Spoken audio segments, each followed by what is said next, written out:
You might want to get down because we're going to run down when it starts because it's loud. I'm Tony Fast, and my family's been blessed to be able to farm in Montana for over 100 years now. A lot has changed in those 100 years, and it wouldn't be possible without the great team we have and blessings from our Savior Jesus Christ. Hey guys, welcome back. We are on canola now with the 80-foot drill, and I've got this 80 I'm on, 80 across the road, and then a half section back.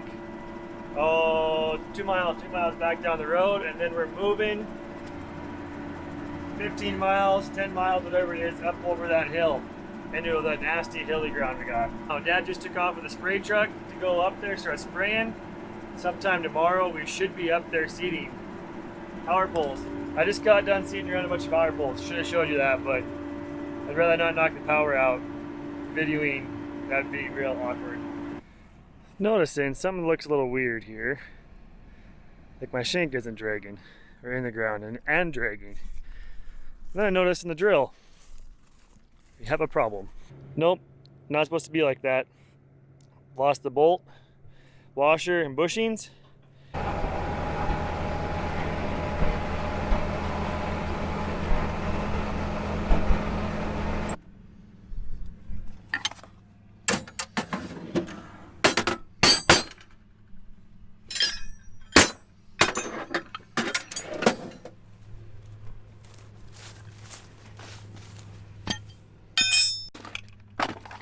There it is, a little Loctite.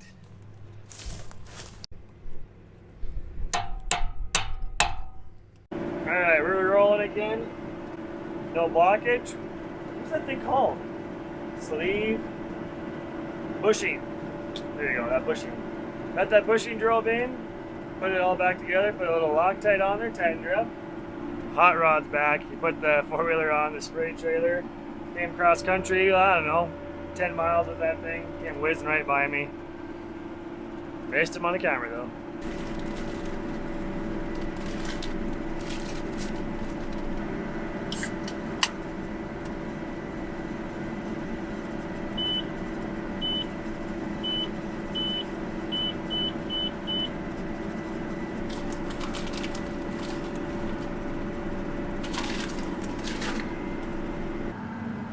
Done with this 80. Well, that's not exactly what in the plans. You getting sprinkles over there? Not now. I was earlier. Yeah.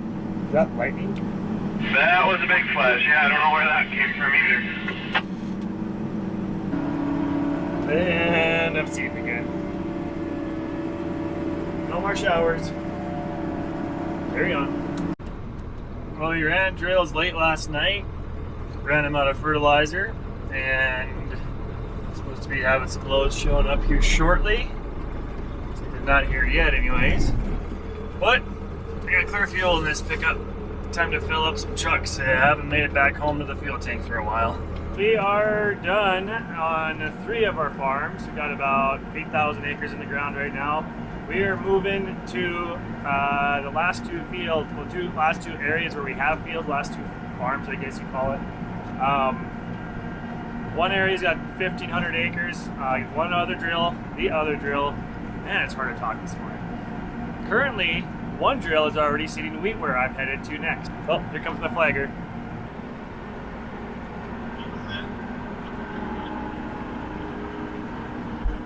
Alright, so we're up here on this farm now. Sprayer, dash, grain bags are just behind me over the hill. This is 1,500 acres. Oh, that look close. Sorry. This is 1,500 acres all right in one like continuous fields with some grass boundaries between them, but for the most part we're going to be here for a couple days seeding all of this. Old school things. New school things.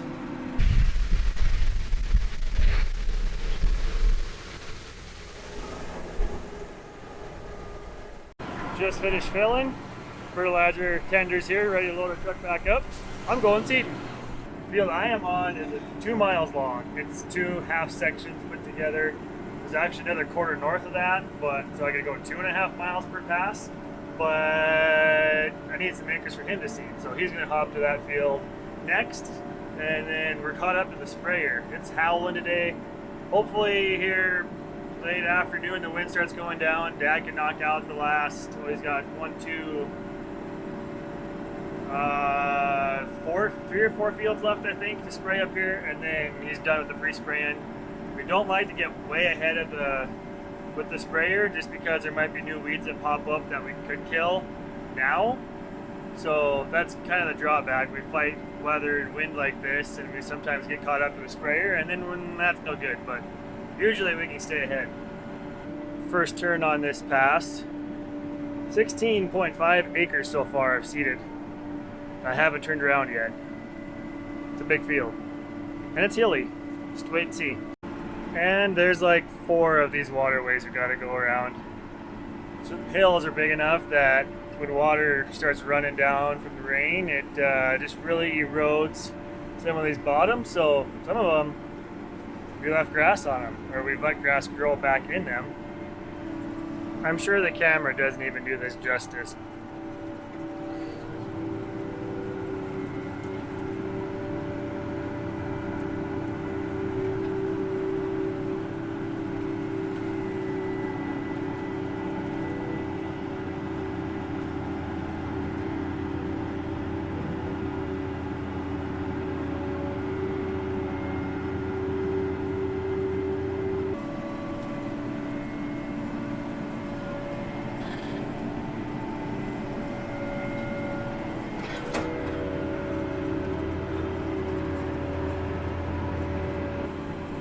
Just finished that outside round, 60.1 acres.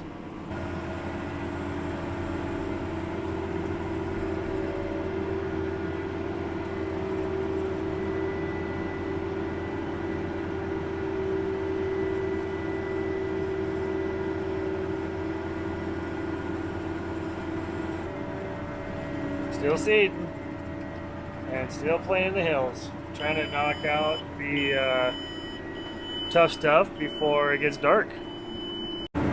Back corner, tire's flat. Valve stem's gone. We're gonna throw a valve stem in it, see if it'll hold air. If not, we'll swap it out with one of the front ones. I think it's plugged there.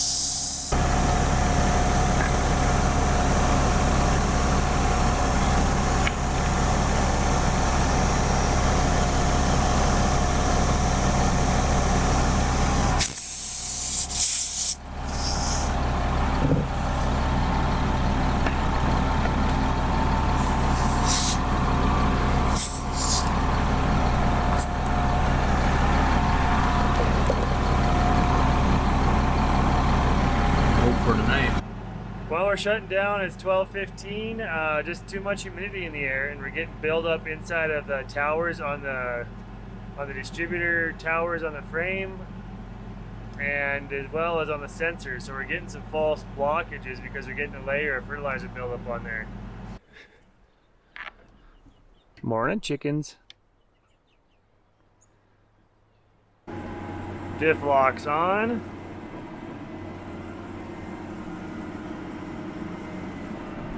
Second gear.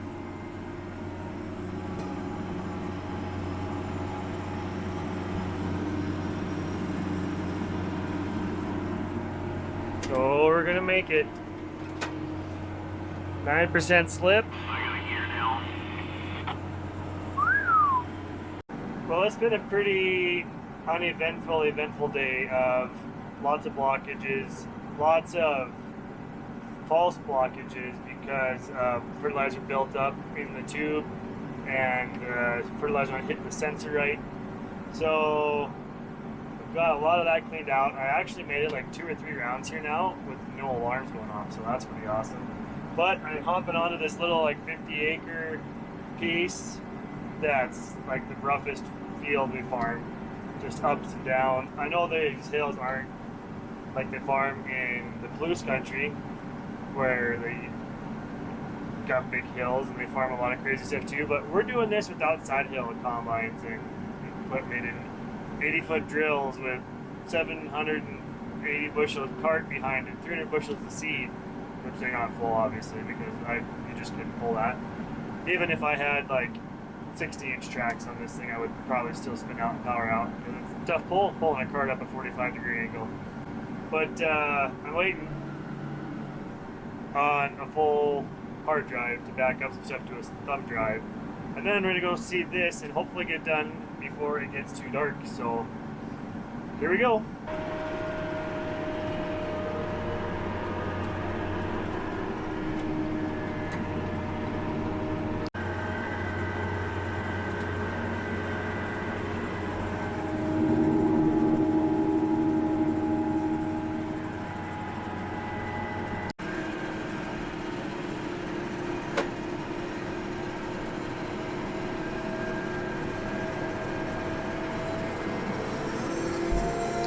Well, it's getting humid out again. We got the trucks brought over here. We're gonna fill up, figure out how much more fertilizer and seed we need up here, and go home early tonight. Come back tomorrow, and hopefully the humidity isn't so bad. We're not gonna fight fertilizer again. Nope, not gonna push it again like we did last night. We spent a bunch of time dealing with that today, so.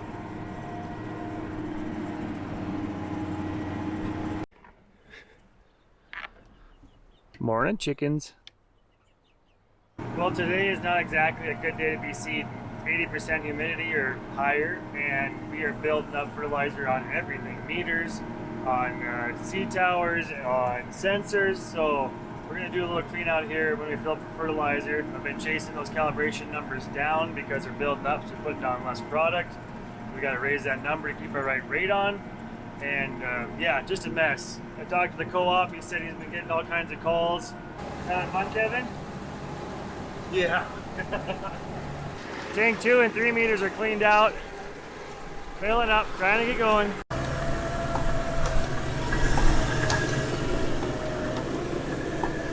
Ben, you mind telling us what this stuff actually is? Yeah, this is industrial hemp. We're growing it for grain, growing it for hemp parts, for hemp oil, for hemp seed protein. Going back to our history. We'll make Thomas Jefferson and George Washington proud. So it's a dual fiber grain variety, but where it shines the best is that food aspect. So retailers, food processors like X59 specifically because of its flavor profile.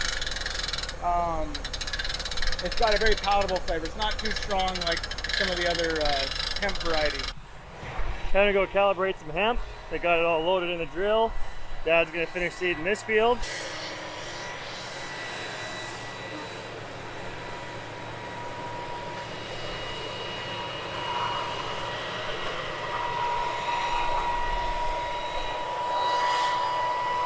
Doing a depth check. What are we finding? So some of them are about 3/4 inch. Found a few that are 1/2 inch. So yeah. Should be getting a rain tonight. It'll help everything get going here too. So Yeah. There you go. You think you hit one? hit one right on the money. Here, we'll find them. A little harder to find than wheat. They're not treated red. You might as well wait around. I got one more round to make here, and then I gotta jump to the north field. So, yeah, we'll load this round, and then you guys can go do that. Okay. Hey now, it's hot and humid out if you couldn't tell. Yeah. Not usually that tan. Going good. Bunch of blockages showing up yet. All down here on the fertilizer. But we got them all flowing yet and looking good. There was some blocked ones that were built up and chunks that built up that it broke off and plugged stuff up. So we're gonna have some skips and some fertilizer runs, but it's humid. Look at me. Nothing we can do right now about it. So I have about 60 acres of this hemp in. It's a 120 acre field, 110. And look how blue it's getting. This ground is heavy clay gumbo, so we're hoping to get out of here before it rains. Kevin and Colin are shuffling trucks up to buddy's yard. Gonna try and get everything moved up there out of this gumbo. They're like 50-pound sacks that hemp seed on the 550. I don't think so. The last 5 bags on the 550.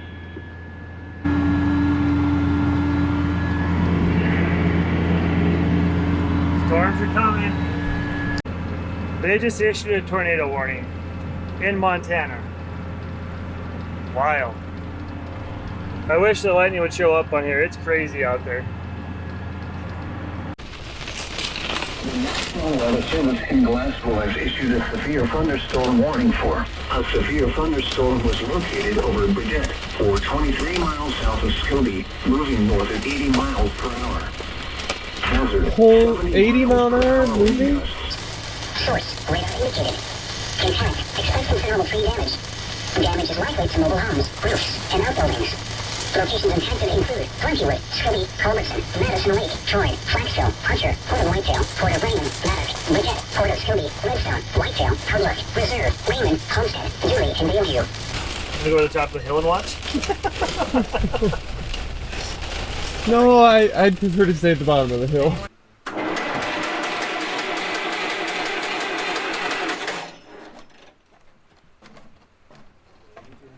You might want to get down because we're gonna run down when it starts because it's loud. Just a heads up.